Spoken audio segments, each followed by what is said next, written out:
A sudden Valentine's Day poster in your feed, just to remind all the single guys that even a depressed hero has a girlfriend and they don't. There will definitely be more depressed heroes in reality after this.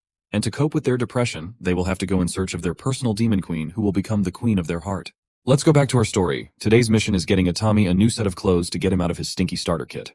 There is one castle attendant that could help with that problem. Her name is Saibet, and the demon queen needs her as soon as possible. This tanned demonic maid with a single horn on the left side of her head was just one call away to attend to her master's demands. Her curtsy might look graceful and full of disciple, but in reality, Saibet is quite a troublemaker. That smug smile alone is an obvious sign that she is not your typical subservient and well-behaved maid. The demon queen was surprisingly respectful to her attendant. She takes care of her people very well. She promptly introduced Itami to Saibet, the demon queen's personal maid and good friend. Saibet respectfully curtsied with grace once again. But the look she started giving him after that was quite sticky and curious. She did not hesitate to get right into his business, trying to touch him while praising his nice-looking face. He might look good, but he looks weak in Saibet's opinion. That's only natural since he's human after all. Saibet turned to the demon queen, expressing her doubts about whether Itami could even last 1 minute. The demon queen and the former hero had no clue about what this 1-minute thing she was talking about. The maid gladly elaborated that there is only one thing that a 500-year-old demon queen needs, and she explained in the most family-friendly way possible through hands. It's about time for their queen to do the deed after all.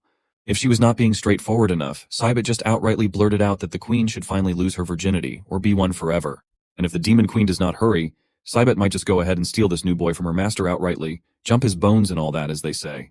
The demon queen had to hurry up and grab Itami to cover his ears while she instantly gave Saibet a salary cut for being so inappropriate. That stunt earned her minus 1,000 gold coins. Based on her grim reaction, it seems like this was quite a regular occurrence for the unruly succubus maid. And something tells me that it is more or less for the same reason every time. She was reminded of the anecdote that a boss who cuts your salary to minus 1,000 is like a dragon who sheds its scales. It reveals its true form. It's time to go back to the original business of why they even called Saibet in the first place. New clothes for Itami.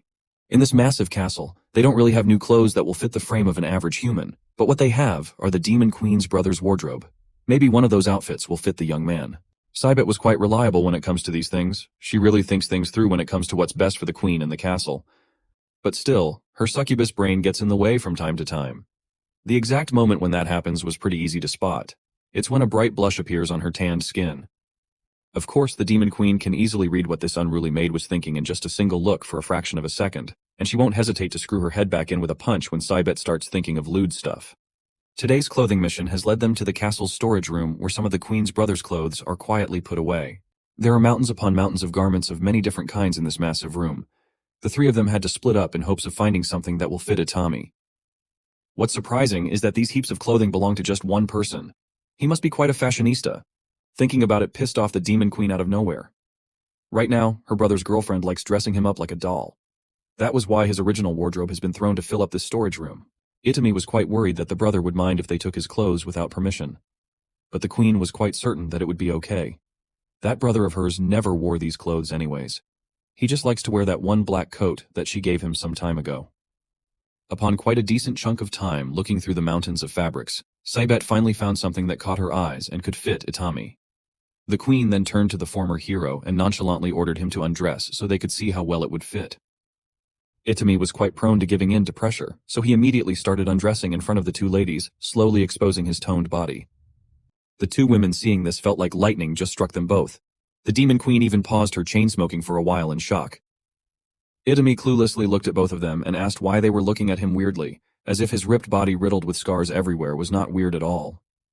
Demons, no matter how brazen they might be, consider it rude to ask about scars. It's a cultural thing.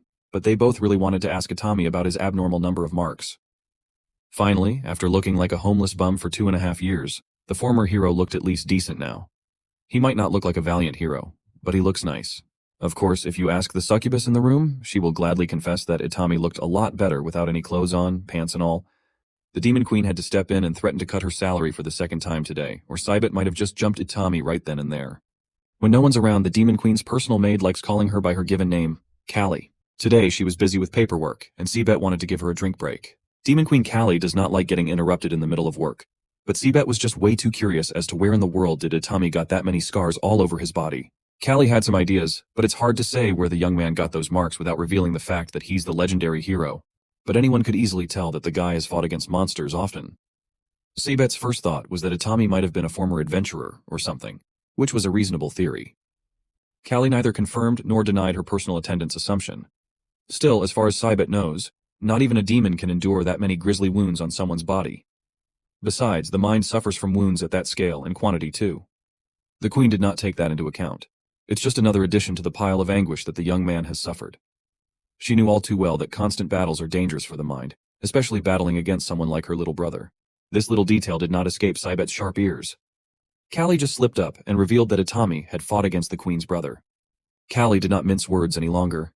She could easily deduce that Itami had fought her little brother at some point in time. Only her little bro could leave someone looking like that. But this was quite a revelation to her personal maid. That just means that Itami is supremely strong. Fighting against that monster is one thing, surviving is another. On top of that, Itami is clearly just a weak human. On that note, Sabet remembered something crucial regarding this subject. Her voice started shaking as she informed the Queen that her brother would be returning to the castle today. If those two meet each other now, there's no telling what might happen. Actually, there's no need to theorize what would happen anymore. What Sabet was fearing was already underway in the lobby of the Demon Lord's castle. Itami and the Queen's brother, who still have bandages covering the wounds all over his body, had already seen each other in this unlikely place. They laid eyes on each other, enemies that have fought and beaten each other within an inch of their life. They held neither animosity nor fear. But Lil Bro was not going to let this human roam the castle casually like this. He told Itami to call his sword right this second. They had a gentleman's promise between them. Itami swore that he will kill himself. For a moment, a different kind of smile surfaced on the former hero's face. He then raised his scarred hand to call his blade, Sagi. He remembered the promise they made to each other. The legendary blade, Sagi, came bolting through the halls of the castle with incredible speeds, eventually finding its rightful place in Itami's hand. It's about time they fulfilled that promise between the two of them, whatever that may be. It was nearing dusk, and the two men went outside of the Demon Lord's castle to settle their differences. The way they would do it was as straightforward as it came. Itami was obviously nervous as he stumbled over his words. He started the countdown, priming his hands forward as he counted from 3. The Queen's brother looked him directly in the eye, seemingly sizing up the former hero as he counted down to 2. Dark circles were apparent around Itami's eyes, but there was a new luster of life in them compared to when he first barged into the Demon Queen's throne room. He counted down to 1. He began the fight by ordering his legendary sword, Sagi, to jump right into the fray. It was so fast that it whistled through the air, the blade swerving unpredictably, making it incredibly hard to avoid. But Lil Bro was quite a skilled fighter. He was a monster of the Demon Lord's army after all. He casually jumped and hopped onto the legendary blade like it was a skateboard. Still, this was not the way to deal with a flying sword at all. He was now riding the blade, but its speed did not decrease even a single notch. Itami was awestruck by how bizarre Lil Bro responded to his fast-paced attack as he called Sagi back to his hand. Both fighters were quite absent-minded in this fight. They did not make the moves they would have otherwise made to neutralize the opponent. They even made the amateur mistake of accidentally bumping against each other once Sagi was beckoned back.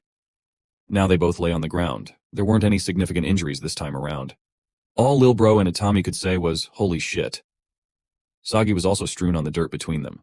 There was a knowing silence between the two fighters for a moment.